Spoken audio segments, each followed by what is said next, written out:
आज हमारा second lecture है जी इंटरनेशनल लॉ का, जिसमें हम आज देखेंगे जी sources of international law. Basically जो इंटरनेशनल लॉ है वो लिया कहाँ से गया है, आया कहाँ से है।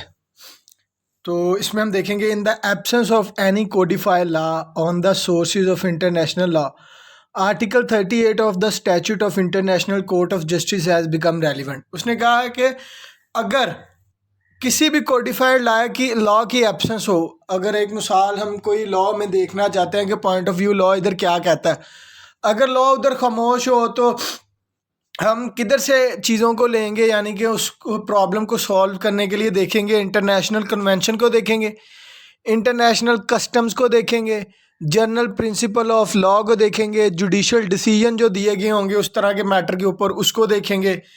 तो हम सोर्सेज ऑफ इंटरनेशनल लॉ को देखते हैं। तो पहला जो सोर्स है वो है कस्टम्स होते हैं जो रस्म व रवाजात चलते आ रहे हों एक मखसूस टाइम पीरियड से, और बीच में कोई गैप ना आया हो या बीच में वो स्टॉप ना हुए, कंसिस्टेंटली चलते आ रहे हैं, उनको कहते हैं customs. Custom is the original and the oldest source of international law, and at a time it was most important among the sources. It was not become the largest part of international law. Consider of the customary rules.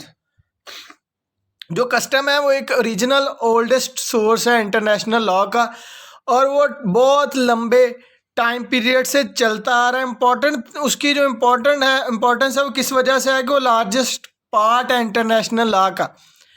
और customs को कब हम custom मानेंगे, जब उसके duration हो, यानी कि लंबे ड्यूरेशन से चलती आ रही हो, कंसिस्टेंसी हो, यूनिफॉर्मिटी और यानी कि आम जनरल पब्लिक के लिए काबिल कबूल हो, तब हम उस कस्टम्स को कस्टम मानेंगे।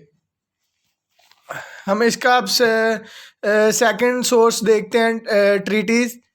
At present, international treaties are the most important source of international law. Article 38, the Statute of International Court of Justice, laid down that the court, while deciding any dispute, shall apply international convention. उसने कहा कि जो present international treaties चल रही हैं ये important source है international law का। आर्टिकल 38 कहता है कि इंटरनेशनल कोर्ट ऑफ जस्टिस कोई भी डिस्प्यूट को जब डिसाइड करेगी वो किसको देखेगी, इंटरनेशनल कन्वेंशंस को देखेगी।